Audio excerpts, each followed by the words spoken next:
Hello everyone, here we are for the Pennzoil Cup Series, Race 15 at Infinenon, and here we are back again, and the race to the chase is still continuing.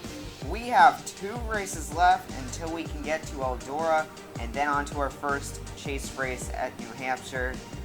It's really getting down to the line here as people are really trying to get in gear to try to get their chase hopes up. We're going to go into more in-depth features on who's in, who's out, and what kind of chance they have of making it into the chase. But with 2 races left, this race is a road course. If you're not good at road courses, well, it's time to do good at them, because if you do not do well here and you're outside, you just may lose a shot at getting your chase hopes up. Also, no cautions. But first of all, let's get off into your starting lineup. Jack Newman and Jay Durrell are out front with Nicholas Smudio, good starting spot for him, and Jake Booker following up him. Row 3 as Webster Zygar, your points leader, and Rick Witt. Row 4, Aaron Lukes and Michael Jones. Row 5, Brian Boone and Addison Steinbeck, last year's winner here. Row 6, Kyle Singer and Cody Russell. Row 7 has Michael Kraft and AJ Davidson. Row 8 has Kevin Ulrich and Derek Petrie in the 53 car. Row 9, Kyle Collins, your Darlington winner, and Ryan Dunn. Row 10, Brian Lenning, who's been kind of on the drop so far, and Asha Sain on his outside. Row 11, Giovanni Barraza and Jay Barker. Row 12, Ferdinand Gabat and Blaine Keys. Row 13, Sam Rogers and Nick Purrisels. Row 14, Gary Weaver and Zach Komoski. Row 15, Zach Cars and Daniel Boyles, not the starting spot we've expected from him. Row 16, Jose Vaquez and Brock McMahon, 2 Rookie of the Year contenders. Row 17, Eric Willis and Sergio Arvin Alonso, Philippines Racing Depot teammates. Cesar Chavez and Daniel Maxwell make up that row, and Jesse Dalton and Nikita Rizkov next. Aaron Allen and Andrew Jordan, row 20. And finally, row 21, Callum Wood and actually Tasha Desmond-Derdeo driving the 03 car. We'll get more into that later. Here is the rest of your field that did not make the race, and we are just ready to go underway. Green flag is out as Jack Newman will lead the field down, and this is going to be an exciting race. Like I said before the starting lineup, there are no cautions, just like at Road America earlier in the season. And fun fact, who won that? The guy who's starting on the outside of the pole. However, it's fallen back already. Jay Durrell in the Cat Dodge. Jay Durrell's on a real charge right now. I'm going to see if he can get his 4th win. But Jack Newman, I'm pretty sure he'd like his first win this year. Despite that, he actually didn't get his first win, if you exclude the Bud Shootout, until in the chase. So Jack Newman, really, his expectations aren't that high, but I'm sure Newman would want to get one right now anyway. And currently he's doing that right now, pulling away from the 43 car, and you see the field just a mass behind him going through the S's. And like I said, no caution, so if he gets spun out here, it's pretty much game over for you to try to win the race. All you got to do is, we got someone spun out. That's Kyle Singer in the Worth Dodge. And already we're going to see someone spun out. That wasn't a popular track spot on the track. People would overshoot that corner. So Kyle Singer is the first victim of the day, and he has gone back to last. And most likely his day of pretty much getting a top 10 is over, unless a lot of people wreck out in front of him.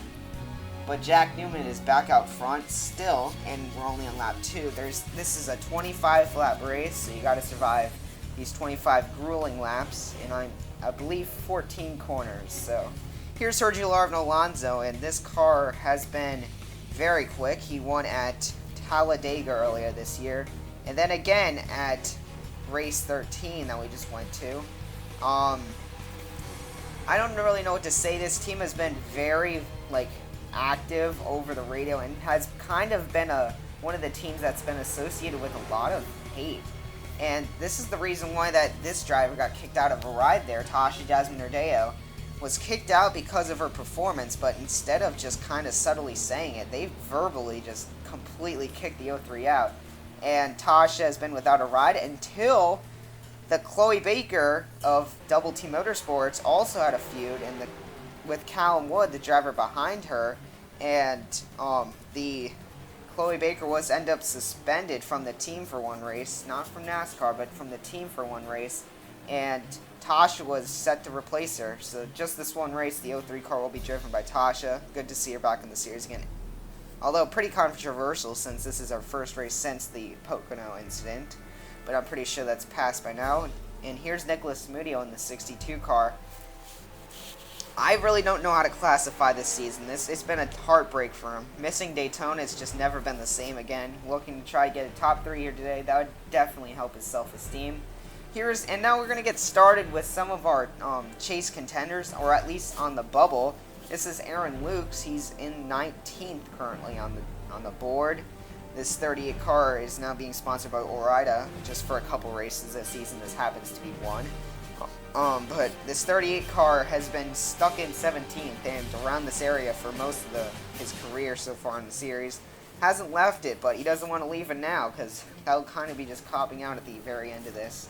But Kyle Collins is another guy who's on the bubble. He is 20th right now. And this Linksys Toyota is, I wouldn't call him fast. He did get a win at Darlington, but the 83 car has just been lacking the speed he had last year. And 21st and 22nd finds Jose Viquez and Hergio Arvin Alonso. Jose Viquez is 21st and Hergio 22nd. Hergio a two-time winner, so it would be disappointing if he didn't make the chase. And Jose Viquez is actually a Rookie of the Year, so both these drivers have something to bring to the table if they actually make it in the chase. So obviously we don't know if we're going to see a rookie or not in the chase. Pretty much is up to chance if the 51 makes it. And we got this 23 car off the track, and we already saw the 23 car take out the 37, and last year's winner is now in jeopardy, already getting taken out in 2 wrecks now.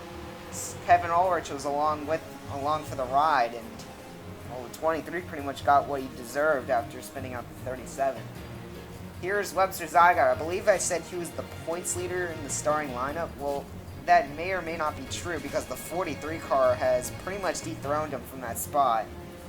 You could still call the 12 the point leader just because of how long he's had it. I mean, you really can't call him anything other than that. He's been the leader for so long, but Darrell has really kicked it into high gear with his 3 wins, but I think the 12 car can still finish strong in the series in the first part of the season. Here's Aaron Allen.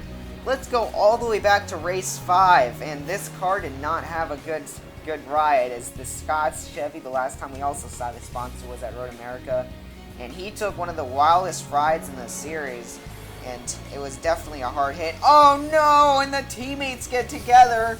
Callum Wood might have forgot that was not Chloe Baker riding in the car, and just got up into Tasha, and yeah, it would be one thing if she was in the middle of the pack, but that's at the tail end. That's not good for Tasha at all in the 03 car. We're looking at Ferdinand Gabad. Ferdinand was taken out as well in a pretty heavy hit. He suffered, I believe he said he was nauseous after the race, and they did a scan report in the infield care center, but checked out and he was fine.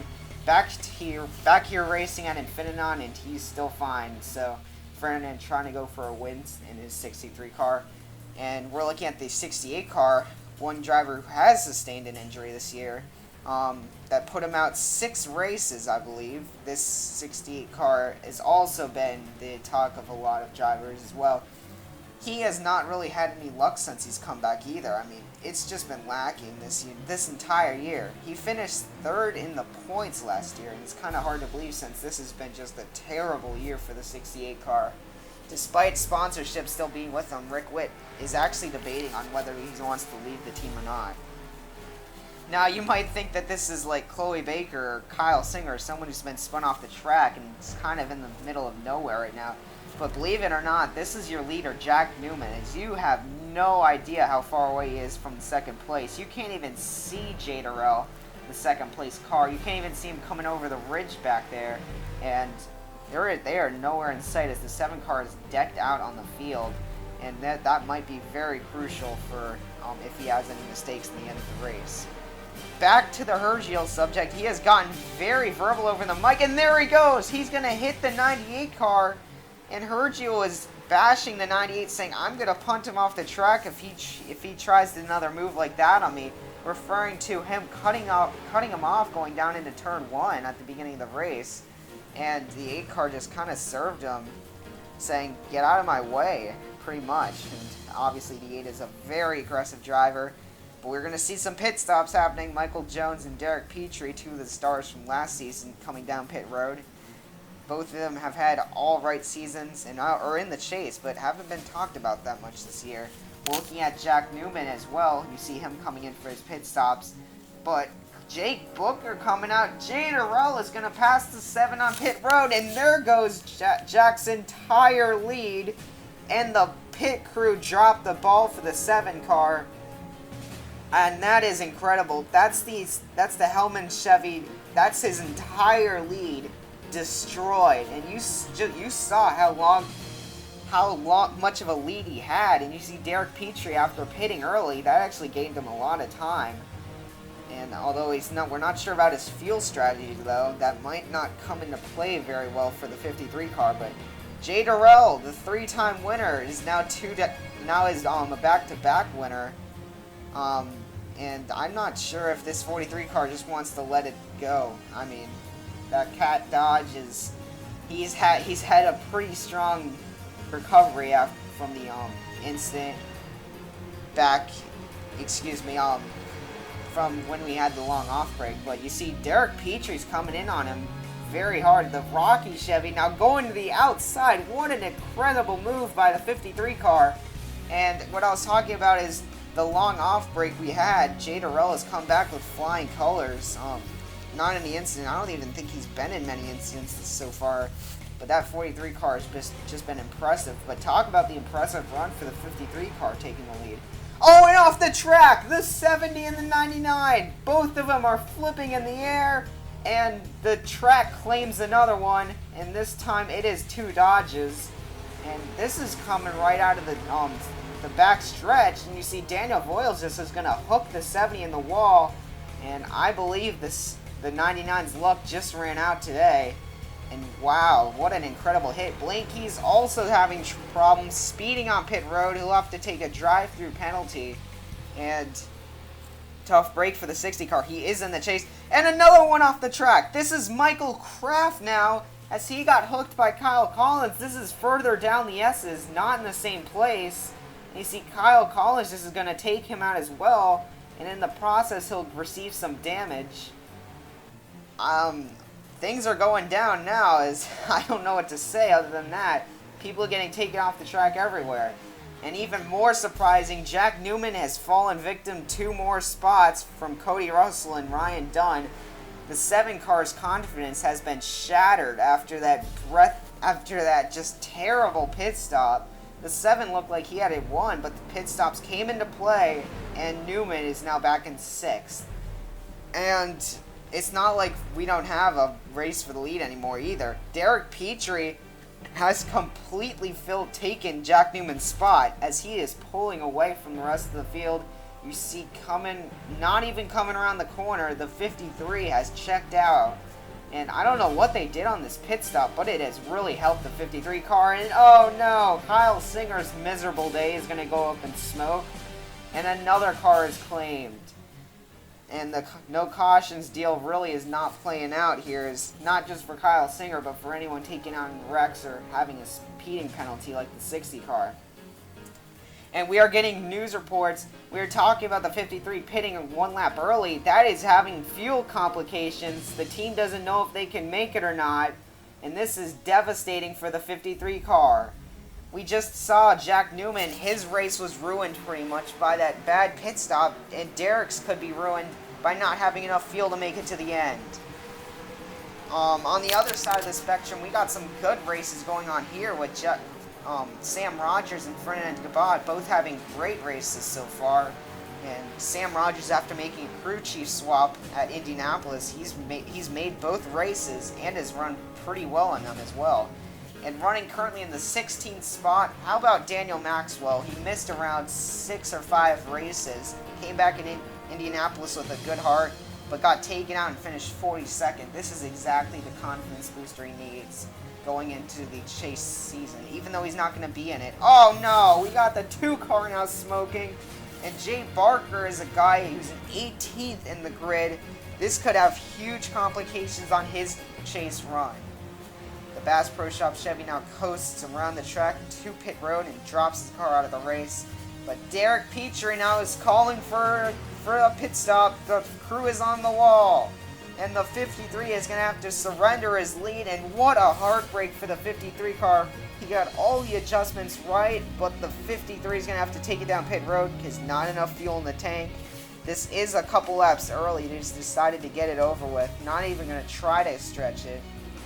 But what a heartbreak for the 53 car. And coming out of pit road, oh, he got nailed! The 25 car is just going to slam right into the back of him. And Callum's day is not getting any better, but neither is Derek Petrie. And add insult to injury, the 53 got spun around, and he's going to lose even more spots. Wow, I'm just feeling so bad for the 53 right now. Looked like he had the race all wrapped up. And no, Ferdinand Gabot taken out by Michael Jones. And the GoDaddy Chevy is now done as well. Ferdinand was having a great run inside the top 10, and Michael Jones just took him out coming around the corner. And the GoDaddy Chevy is done. And another car is claimed. White flag is out, and who is in the lead? But the car has been running second all race long. Jay Durrell has found himself in the right place at the right time. Jack Newman lost to pit stops, and Derek Petrie to fuel strategy. And Jay Durrell, the little engine that could, who's been running in second almost this entire race, is now trying to get the win. Already a three-time winner, trying to make it 4, and that will it most likely will be the case unless Jake Booker can get around him in these final corners. But I don't think Jake has anything for him. And coming through the corner, there's Jack Newman. His race is... Oh, the 68 is taken out in the back! And who was that by? That was Ryan Dunn taking him out, and Rick Witt impales the wall. We had an entire news session beforehand saying how he just wanted to finish a race. Not going to happen. But back at the checkered flag, Jay Durrell will pick up his 4th career win. And what an amazing showing. And this also makes Jay Durrell a 2-time winner, as he won last week. 2-in-a-row winner. But you see the 12 car, this is some more news. The 12 blowing up after the race, but he manages to make it across the finish line. And the 12 car just might have kept a lot of points that he could have lost there, but not like it will matter. But Jay Durrell will do his burnouts. And a fun fact, last year it was Addison Steinbeck getting 2 wins in a row at Indy and Infinenon. This year it's Jay Durrell, a reoccurring trend, and it happens to be the only time we have seen a 2-in-a-row winner so far. Who better to do it than Jay Durrell, right? 4 wins now for that 43 car. And looking down the list, Jack Newman did come back to finish 4th. Nicholas Munoz fell a little bit to 5th, but still an alright run for him. Looking down the grid, you see Addison Steinbeck 26th for last year's winner. Alright runs for Cesar Chavez, Arsha Sain, and Brian Lenning as well, who's just been having a downward slide ever since we talked about him doing really good. We kind of jinxed him right there, but Sergio Alonso, that 21st place finish, and Jose Vequez's 20th just might hang them in the balance right now, as they might still be in contention for the points right now. We're going to have to see after the finishing results, but you see Tasha, not what she wanted in a return, 33rd for her. And a lot of cars taken out in unnecessary wrecks, like Michael Kraft, Brian Boone, Ferdinand Gabot. All 3 of those cars were pretty much just taken out by other drivers, although I don't know what the deal was. But how about Derek Petrie, 31st for the dominating car of the afternoon? And here's your finishing results in the point standings, actually, Jay Durrell is now on top in front of Webster Zygarde, and what a race that this track just gave us. And Webster Zygarde is also going to fall from the points lead. You see Cody Russell and Ryan Dunn, 3rd, 4th. Looking down, Arsha Sain, Derek Petrie in 6th. Most of these guys on this list are pretty much safe when it comes to the chase, but here's the cut line. We're going to see Daniel Voiles now down to 19th, as Aaron Lukes from 19th to 15th with that good run. And if we looked from Aaron Lukes, that's 367 points, down to Sergio Alonso, 343. That's only around 20 points. So really, we have an extensive battle going into Richmond next week. I personally can't wait to see what happens. But the Rookie of the Year point standings, we still got a good race going. We got 8 races left after the chase starts. These points don't get reset, so we're going to see if these rookies can end up getting themselves a championship. Here you see Jose Viquez really moving up the board, leaving his 2 teammates behind in the dust. And Jose not only running for the Rookie of the Year points, but also to try to make it into the chase. And I'm sure that would help him out a lot. And it would be interesting to see how he does. And finally, the Pennzoil Cup Series. We'll see you next time at Richmond. Thank you all so much for watching, and I'll see you all next week.